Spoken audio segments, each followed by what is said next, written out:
Shalom saudara, kami bersukacita menjumpai Anda semua pada hari ini. Bagi Bapak Ibu Saudara yang baru pertama kali hadir, kami mengucapkan selamat datang di Abal of Bali.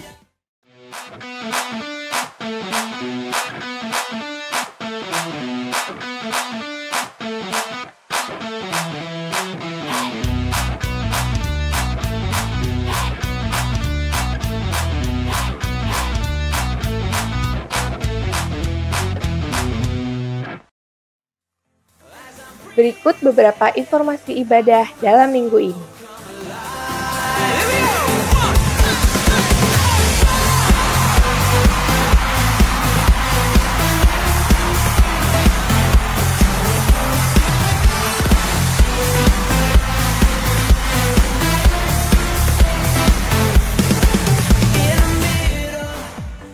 Berikut cuplikan Champion Gathering Youth Teens yang berlangsung tanggal 14-15 Oktober yang lalu.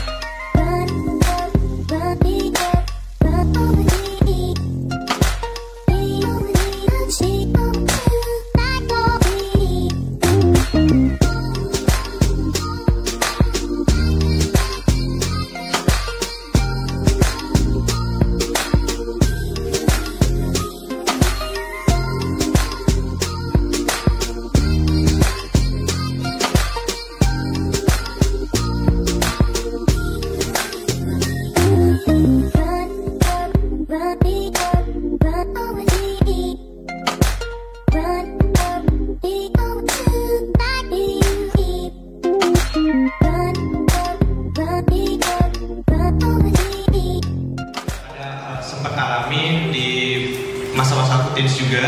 Nah, tapi kadang justru sekarang malah yang seharusnya sudah beres, tapi mungkin ada yang kembali lagi gitu. Ingatin lagi ya? Ya, ingatin lagi dan di CG-nya aku merasa pulih kembali itu sih. Wow.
I'm a stranger here, thirsty 'cause I know it's not my home. Yeah, like a desert here, I need your living word for these dry bones.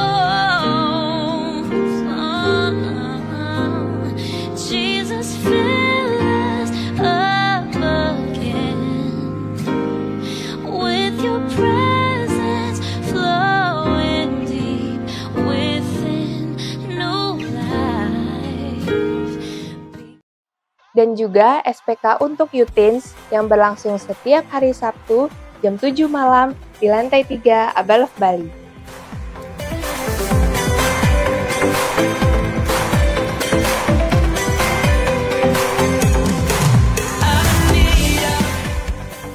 Dukung dan doakan SPK untuk umum yang berlangsung setiap hari Minggu jam 10 pagi di lantai 2 Abal of Bali.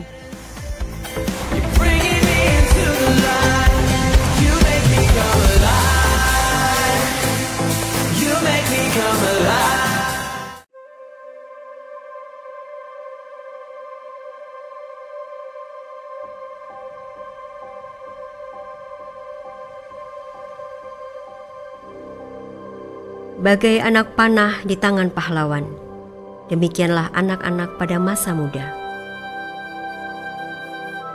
Anak panah akan melesat menuju sasarannya, maka sebuah tujuan sudah ditetapkan bagi mereka sejak semula.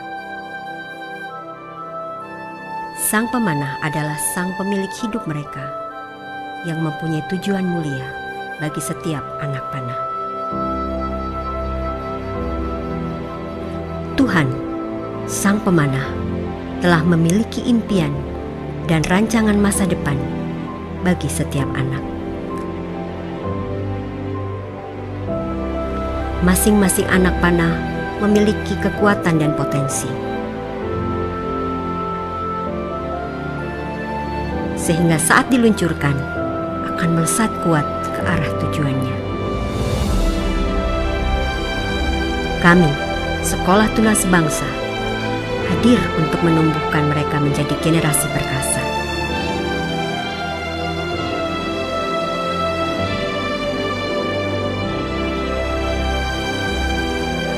Membimbing mereka menemukan panggilannya dan menanamkan pada mereka nilai-nilai karakter sejati.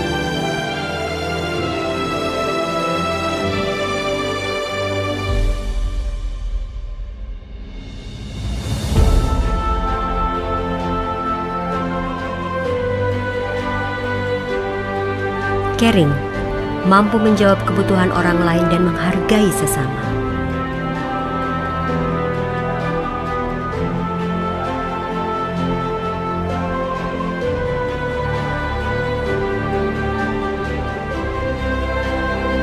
Terus berinovasi dalam mengembangkan karya dan ide kreatif.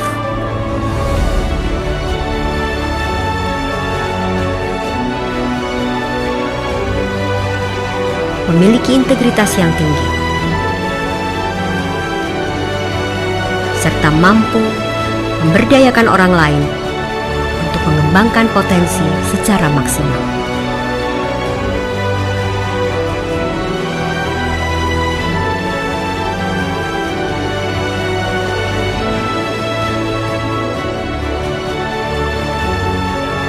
Orang tua merupakan busur tempat anak panah untuk diluncurkan. Bersama orang tua, bertanggung jawab mempersiapkan setiap anak panah yang dititipkan sang pemanah untuk mampu melesat diluncurkan. Sehingga pada akhirnya akan terbentuk generasi tangguh, yaitu generasi perkasa yang mampu memberikan dampak bagi masyarakat.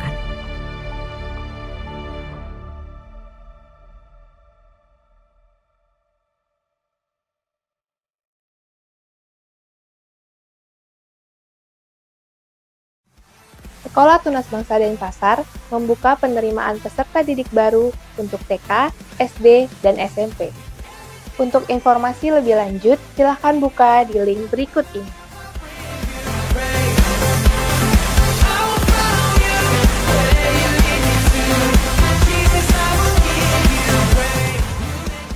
Demikian Aba News dalam minggu ini, semakin kuat, semakin berdampak. Tuhan Yesus memberkati.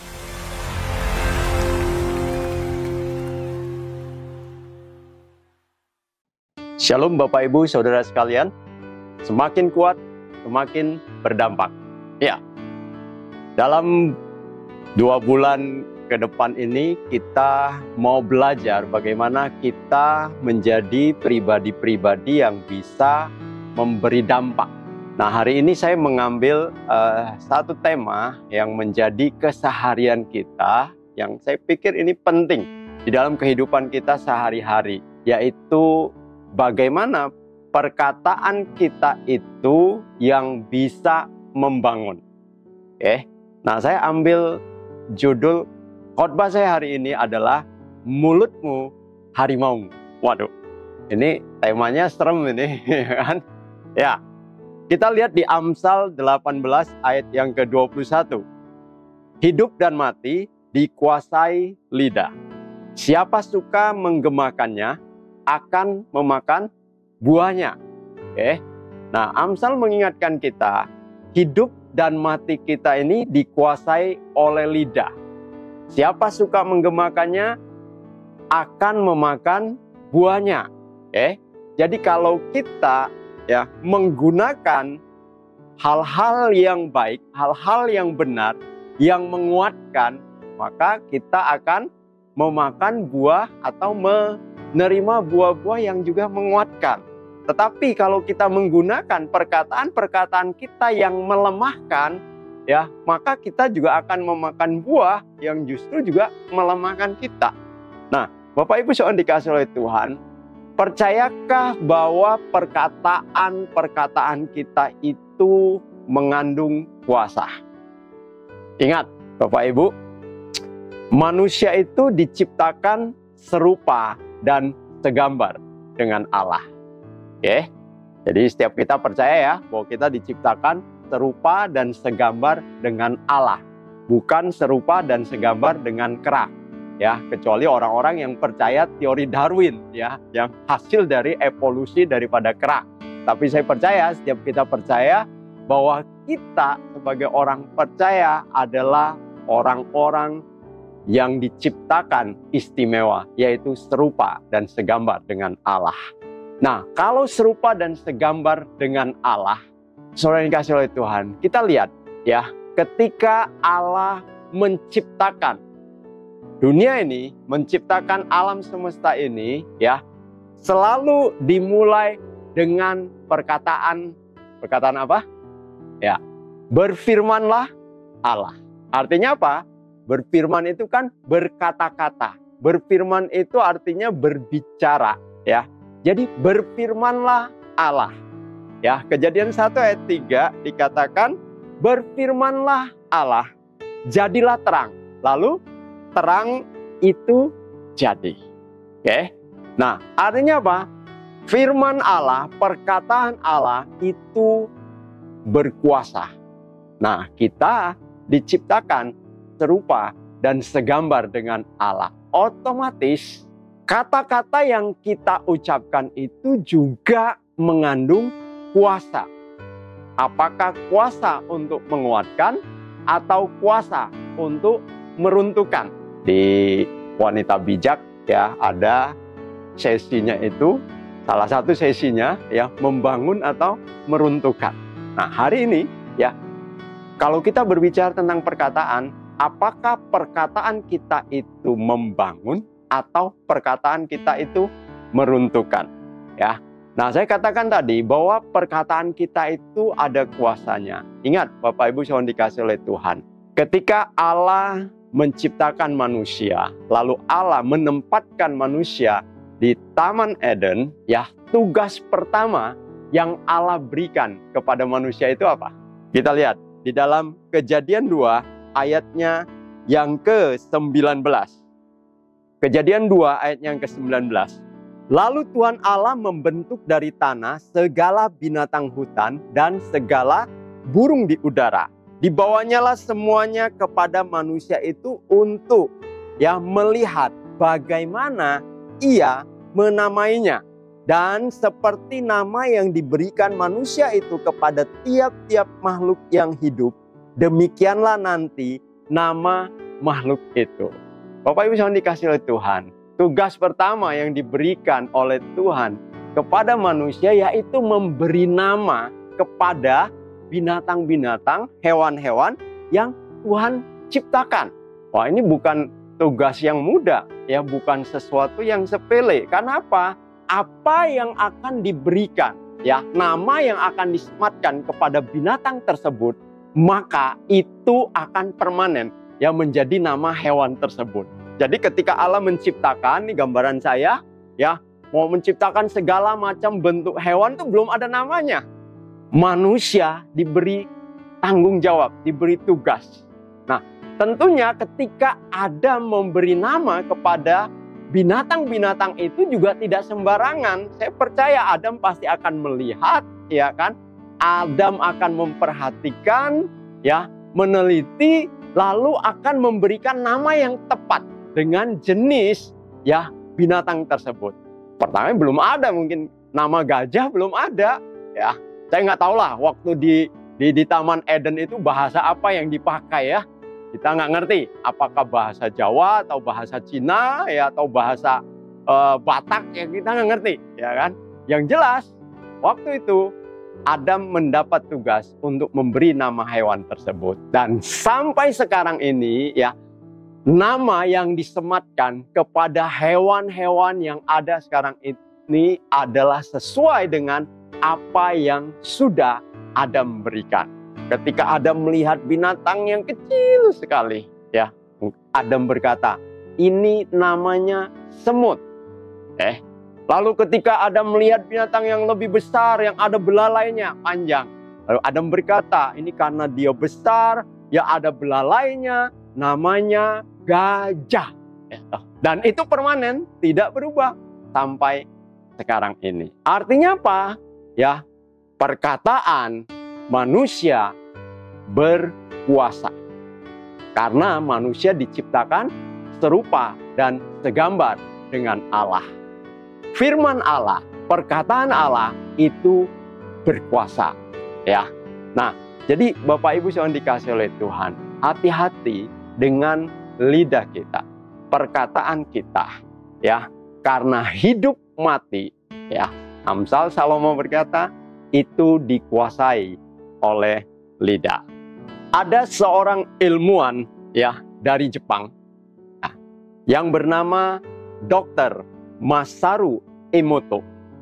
Ya, seorang ilmuwan yang meneliti tentang air, ya. Nah, Dr. Emoto ini meneliti bagaimana pengaruh perkataan manusia terhadap air yang ada di sekitarnya. Bagaimana ketika air menerima perkataan-perkataan yang membangun, perkataan-perkataan memuji, perkataan-perkataan menguatkan, ya, apa yang akan terjadi dengan air tersebut?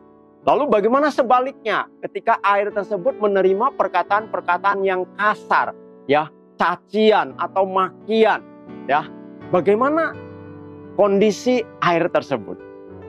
Nah, berdasarkan penelitian dari Dr. Emoto ini, ya, dia masukkan, ditulis di dalam buku yang dia beri judul The Hidden Message in Water. Ya, artinya apa? Ya, pesan tersembunyi yang ada di dalam air. Dr. Emoto berkata, air dapat menyerap, menyimpan, dan bereaksi terhadap emosi manusia yang dipaparkan terhadapnya. Air yang kepadanya diucapkan perkataan yang positif, kata-kata pujian, atau suara musik yang indah, maka kristal-kristal molekul airnya ketika dilihat dengan mikroskop elektron, ya, akan menunjukkan satu konfigurasi yang indah dan menakjubkan. Tetapi sebaliknya, air yang kepadanya diberikan perkataan-perkataan negatif, kata-kata yang berisi ujaran kebencian, atau suara musik yang gaduh dan hingar-bingar, ya, apa heavy metal misalnya, maka kristal-kristal molekulnya akan bereaksi dengan menampilkan konfigurasi yang berantakan, buruk, bahkan menakutkan. Dr. Emoto ya memperhatikan molekul-molekul dari kristal air tersebut, dan dia menemukan ada perbedaan yang sangat mencolok, ya, tadi ya, air yang mendapatkan perkataan-perkataan positif, ya, itu kristal, molekul airnya itu sangat bagus konfigurasinya. Tetapi ketika mendapatkan kata-kata yang negatif, ya, molekul, ya, konfigurasi molekul airnya itu berantakan, bahkan buruk dan sangat mengerikan. Dr. Emoto mengambil beberapa sampel, contoh, ya, molekul air yang diberi musik metal, ya kan, itu berantakan. Lalu ketika diberikan musik klasik, ya, Beethoven, itu molekul airnya indah. Lalu air, ya, yang ada di dalam sungai yang kena polusi, ya, itu berantakan.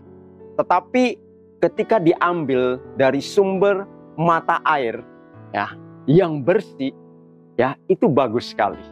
Bahkan dia membuktikan air yang belum didoakan dan yang sudah didoakan, molekul airnya jauh berbeda. Nah, Bapak Ibu yang dikasihi oleh Tuhan, bisa dibayangkan, ingat, tubuh manusia ini, ya, sebagian besar, ya, sekitar 70%, ya, itu mengandung unsur air.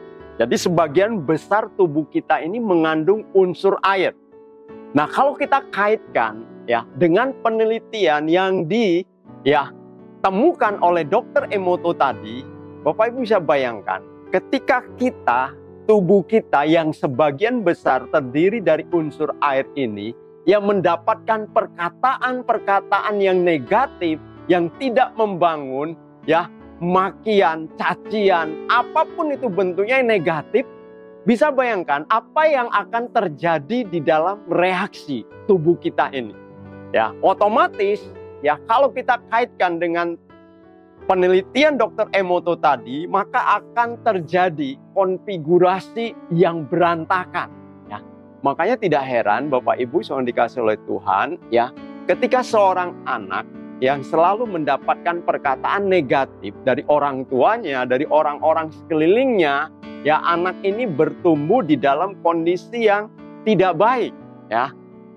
Sakit-sakitan mungkin, berontak mungkin, ya, dan hal-hal negatif yang bisa terjadi. Karena apa? Ya, tepatlah sesuai dengan apa yang telah Allah ciptakan di dalam kehidupan kita. Bahwa apa yang kita perkatakan, perkataan kita itu mengandung kuasa. Ya, saya mengambil istilah lain, ya, kata-katamu itu adalah doa. Jadi kalau engkau memperkatakan hal yang buruk, ya, maka hal yang buruk itu yang akan terjadi di dalam kehidupan seseorang. Ya, tetapi ketika engkau mengatakan hal-hal yang benar, hal-hal yang positif, ya, maka hal-hal yang benar itulah yang akan terjadi di dalam kehidupan seseorang. Karena kata-kata kita ini adalah doa, ya, ada kuasanya. Nah, jadi Bapak Ibu yang dikasihi oleh Tuhan, kita harus hati-hati dengan apa yang kita perkatakan, yang kita sampaikan. Efesus 4 ayat 29, Paulus mengingatkan kita. Dikatakan, janganlah ada perkataan kotor keluar dari mulutmu, tetapi pakailah perkataan yang baik untuk membangun di mana perlu, supaya mereka yang mendengarnya beroleh kasih karunia. Bapak Ibu yang dikasihi Tuhan, ya, hari-hari ini orang-orang mendengar perkataan kita, ya, mereka beroleh kasih karunia atau mereka butuh kasih karunia untuk mendengar perkataan kita. Beda sekali. Ya, yang satu ketika mendengar beroleh kasih karunia dikuatkan, oke? Yang satu butuh kasih karunia, ya, karena kata-katanya pedas, kata-katanya menyakitkan, ya, sehingga butuh kasih karunia untuk mendengar perkataan itu, ya. Nah, Paulus mengingatkan kita, ya, biarlah, ya, orang-orang yang mendengarnya beroleh kasih karunia. Oleh karena apa? Perkataan kita, ya, jangan ada perkataan yang kotor keluar dari mulut kita. Tapi pakailah perkataan yang baik untuk membangun. Ini penting. Kadang mungkin kita nggak sadar atau mungkin kita mengabaikan perkara ini. Kalau saya berkata perkataan yang baik, ya, bukan berarti, ya, kata yang hanya sekedar lemah lembut, ya, yang enak-enak saja, bukan, ya. Artinya kalau kebenaran, ya, tetap harus disampaikan sebagai sebuah kebenaran. Kalau itu sebuah hal yang berupa harus menjadi sebuah teguran, ya, harus disampaikan dengan sebagai sebuah teguran, ya. bukan berarti karena kata-kata kita supaya bisa mendatangkan kasih karunia, ya udahlah kalau dia salah juga jangan diomongin lah. Ya, kasihan nanti kalau diomongin ya dia marah, dia kecewa, dia sakit hati lagi, ya. Sehingga dia salah juga dibiarin. Itu tidak benar, tidak tepat, ya. Tetap yang namanya kebenaran harus disampaikan sebagai sebuah kebenaran. Saya mempercayai selalu ada hikmat Allah yang mengalir, ya, ketika kita punya motivasi yang benar, ya, untuk menyampaikan sesuatu kepada seseorang. Nah, Bapak Ibu yang dikasihi oleh Tuhan, kita sebagai orang-orang percaya ini, ya, selalu diperhatikan oleh orang-orang yang ada di sekitar kita. Bagi orang-orang yang tidak mengenal Allah, ya, mereka memperkatakan perkataan-perkataan yang kasar, caci maki atau apa, ya. Mungkin kita sering lihat, ya, orang-orang yang tanda kutip, ya, menempatin kedudukan yang sangat terhormat, ya, tetapi tidak bisa menguasai lidahnya, ya. Dia bisa memaki, dia bisa mengungkapkan hal-hal yang kasar. Tapi bagi orang, biasa saja tuh. Tapi coba kita sebagai orang Kristen, orang percaya, walaupun tidak menempati posisi yang baik, kalau sudah tahu itu orang Kristen, ngomongnya kasar, itu sudah akan menjadi pergunjingan. Kok orang Kristen ngomongnya seperti ini? Ya, kok orang Kristen kasar? Ya, karena apa? Bapak Ibu yang dikasihi oleh Tuhan. Ya, Tuhan sudah memberikan standar di dalam kehidupan kita sebagai orang yang percaya itu jauh lebih tinggi dari orang-orang yang tidak mengenal Allah. Ya, kenapa? Ya karena teladan kita itu adalah Tuhan Yesus. Ya, Tuhan Yesus selama dia ada di dunia ini, ya, yang pasti tidak pernah tercatat di Alkitab, ya, dia menggunakan kata-kata, ya, makian atau cacian, ya. Tapi ada kebenaran yang dia ungkapkan kepada ahli-ahli Taurat dan orang-orang Farisi. Dan perkataan ini kasar, ya. Tapi itu kenyataan. Ingat ketika Tuhan Yesus berkata, keturunan ular beludak. Nah, itu bahasanya kasar. Oke, tapi Tuhan Yesus mengungkapkan itu kebenaran, ya, yang dia harus sampaikan di dalam keseharian kita sebagai orang-orang percaya. Paulus mengingatkan, janganlah ada perkataan kotor keluar dari mulutmu, ya. Karena kata-kata kita bisa membangun seseorang atau justru bisa menghancurkan atau meruntuhkan seseorang. Oke. Nah, mungkin ketika kita belum bertobat, ya saya lahir besar, ya, di Sumatera Utara. Ya, di lingkungan saya yang namanya perkataan kasar, ya, perkataan jorok, ya, kebun binatang itu hal yang lumrah. Sambil ngobrol biasa aja itu bisa keluar, makian bisa keluar, ya, kebun binatang bisa keluar, cacian itu normal. Dan waktu itu kita anggap ya biasa karena semua orang melakukannya, semua orang ada terlibat di dalamnya, ya, sehingga bukan sesuatu yang tabu. Tapi ketika saya bertobat, ya, saya tahu, ya, hal yang pertama yang saya sadarin berubah itu adalah perkataan. Kenapa? Ya, karena Kristus sudah mengubah kehidupan saya. Ya, rasanya tidak mungkin saya menggunakan kata-kata yang kasar, cacian, makian, apalagi kebun binatang itu keluar dari mulut saya.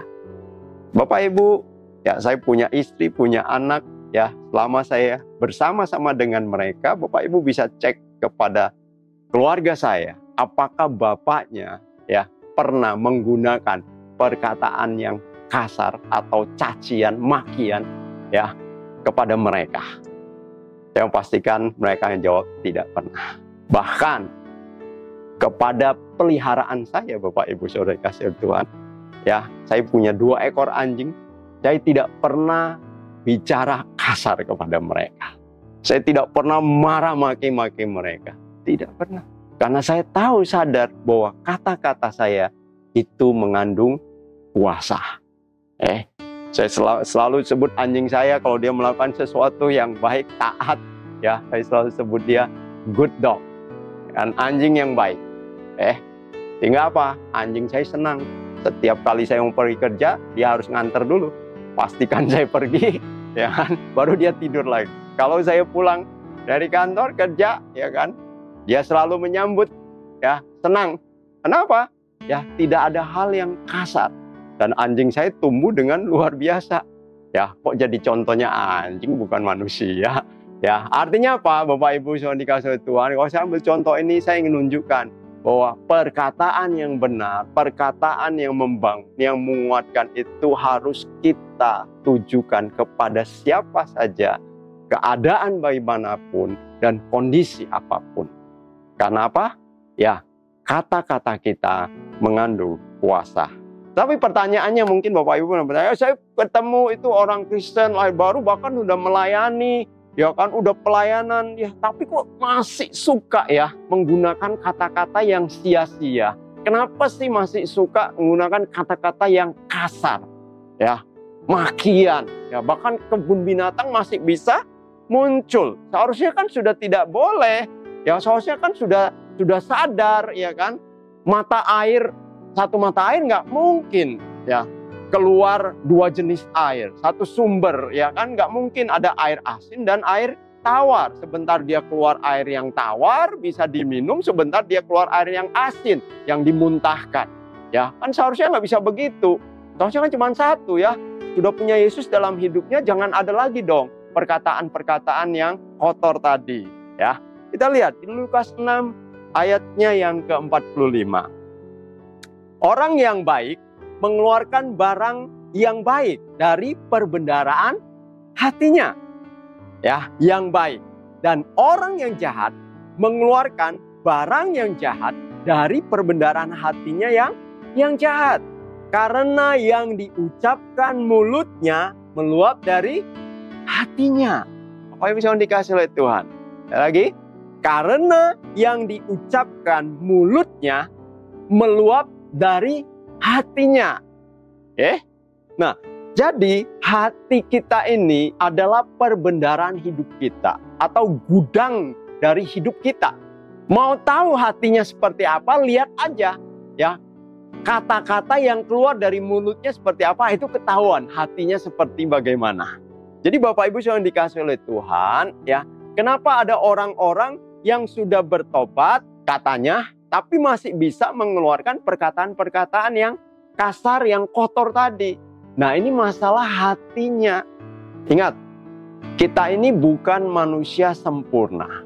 Kita sedang, ya, belajar, berjalan menuju keserupaan dengan Kristus. Oleh sebab itu, kita harus bisa menjaga hati kita. Supaya apa? Jangan ada hal-hal yang kotor, hal-hal yang najis, hal-hal yang jahat itu tersimpan di dalam gudang hati kita. Karena kalau itu yang tersimpan, ya, maka ini yang akan keluar dari mulut kita. Ya, jangan suruh Tuhan yang jaga hati kita. Ya, Amsal 4 ayat 23 berkata, jagalah hatimu dengan segala kewaspadaan, karena dari situlah terpancar kehidupan. Siapa yang harus menjaga hati? Bukan Tuhan. Kita yang harus menjaga hati kita. Karena setiap hari kita bertemu dengan segala macam hal yang ada yang terjadi di sekeliling kita.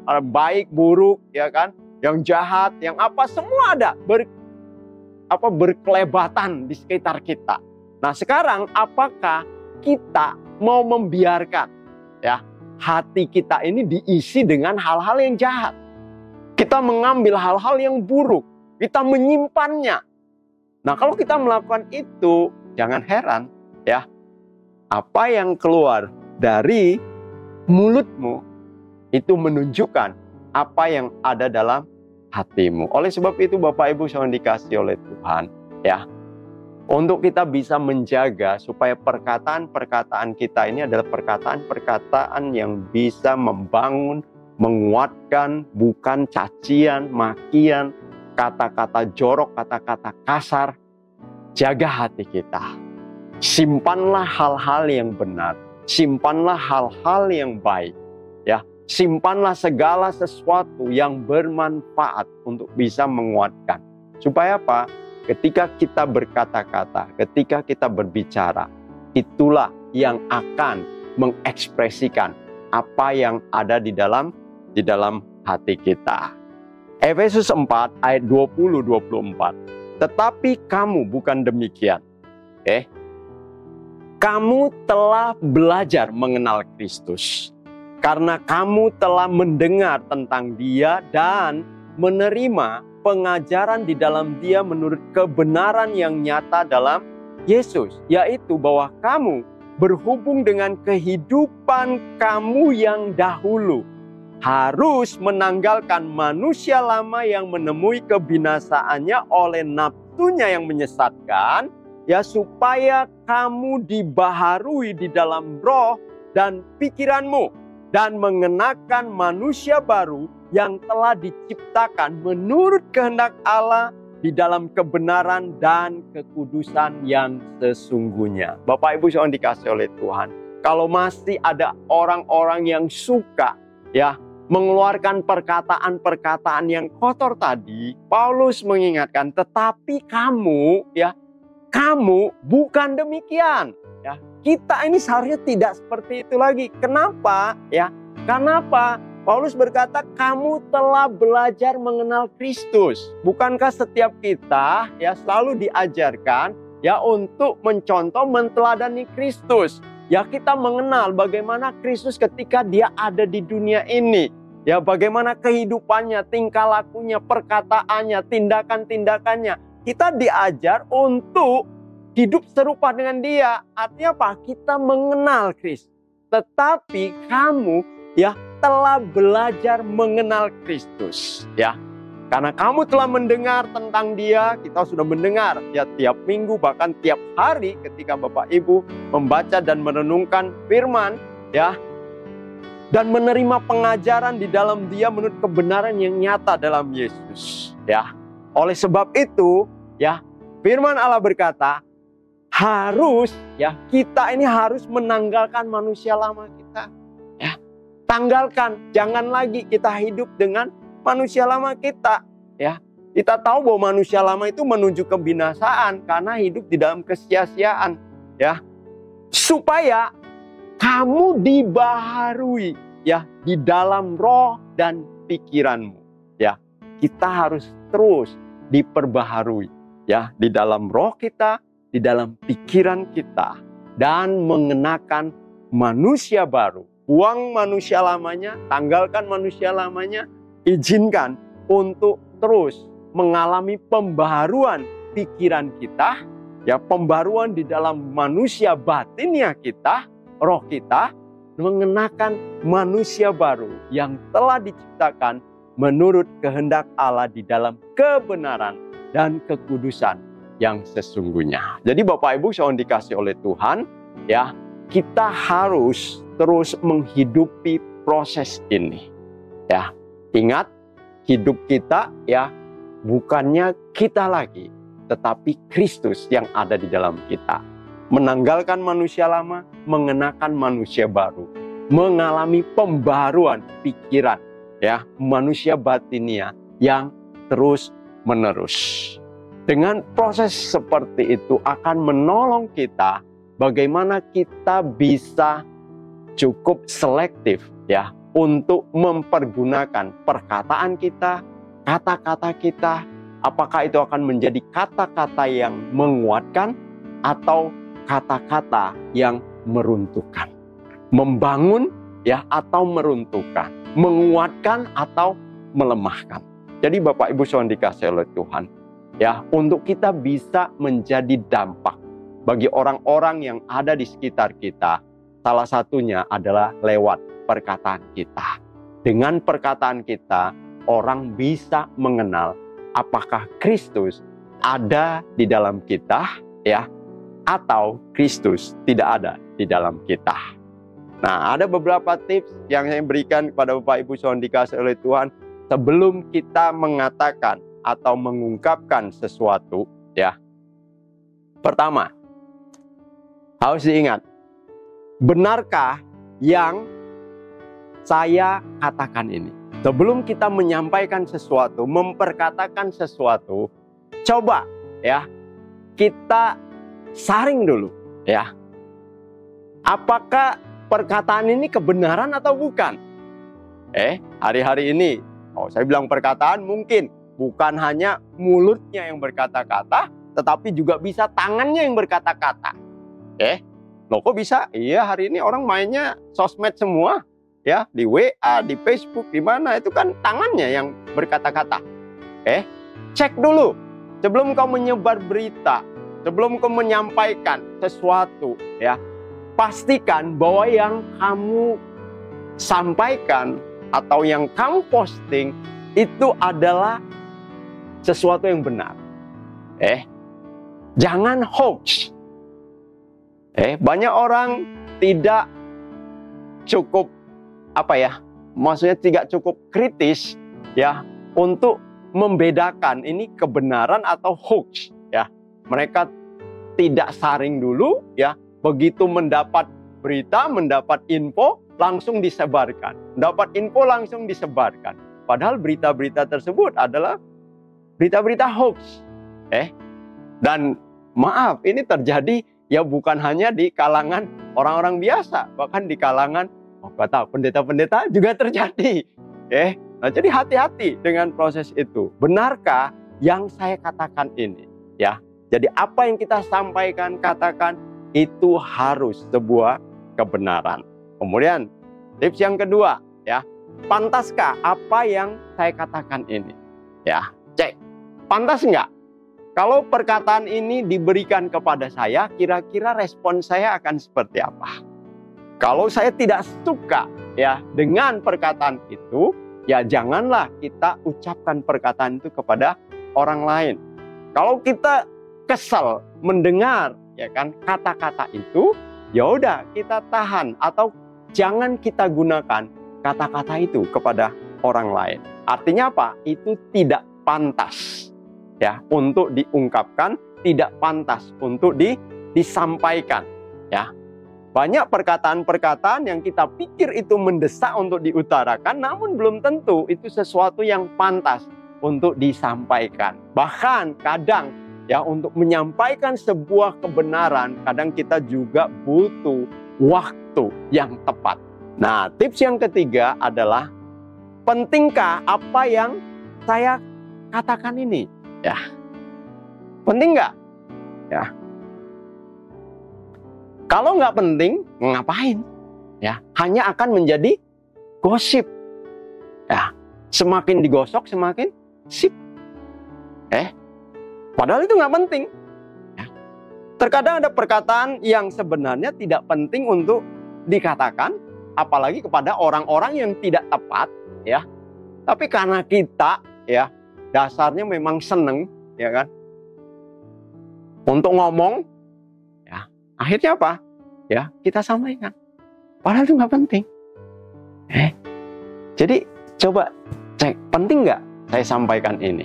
Ya, tepat nggak kepada orang yang saya beritahukan? Dan tips yang keempat adalah, bergunakah apa yang hendak saya katakan ini? Orang kalau lagi marah-marah, lagi emosi, bukannya emosi, lagi esmosi, ya. Bapak Ibu, ya, kita mau ngomong apapun kepada dia itu akan seperti angin. Ya. Karena apa? Dia lagi dikuasai oleh emosinya, kemarahannya dia. Ya kan? Jadi itu akan lewat saja. Jadi nggak berguna. Lebih baik tunggu. Tenang, baru kita ngomong. Jadi bergunakah apa yang hendak saya katakan ini? Kalau tidak berguna, ya udah, nggak usah saya katakan. Kalau sia-sia, ya udah, nggak usah saya katakan. Lebih baik keep quiet, keep silent. Nah, jadi ada 4 tips itu sebelum kita menyampaikan sesuatu, baik melalui perkataan kita dengan mulut maupun perkataan kita dengan tangan. Benarkah yang saya katakan ini?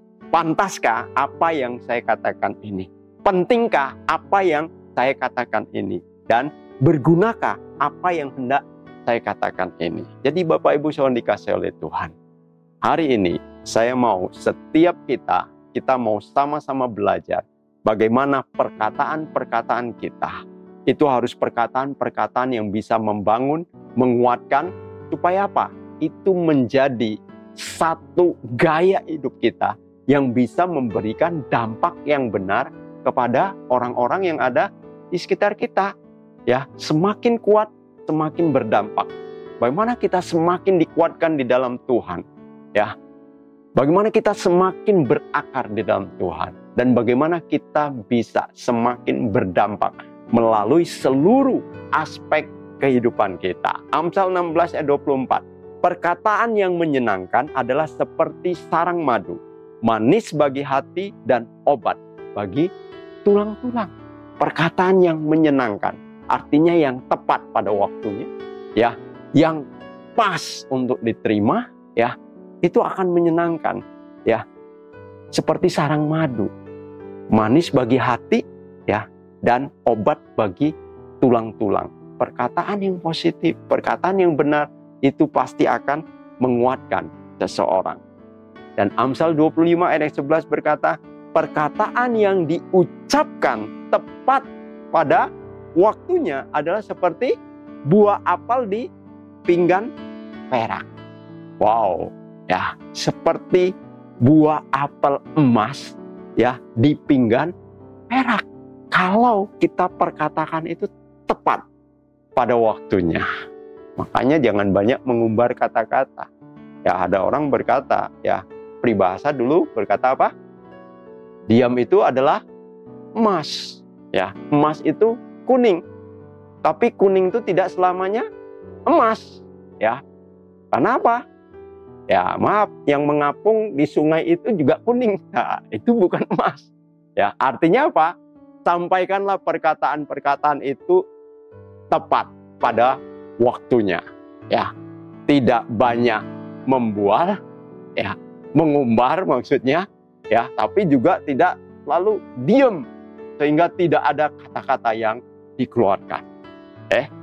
Saya mempercayai di dalam seluruh aspek kehidupan kita sebagai orang percaya, perkataan kita, tindakan kita, ya, respon kita, ya, apapun yang kita lakukan itu seharusnya harus bisa menunjukkan, mencerminkan Kristus yang ada di dalam diri kita.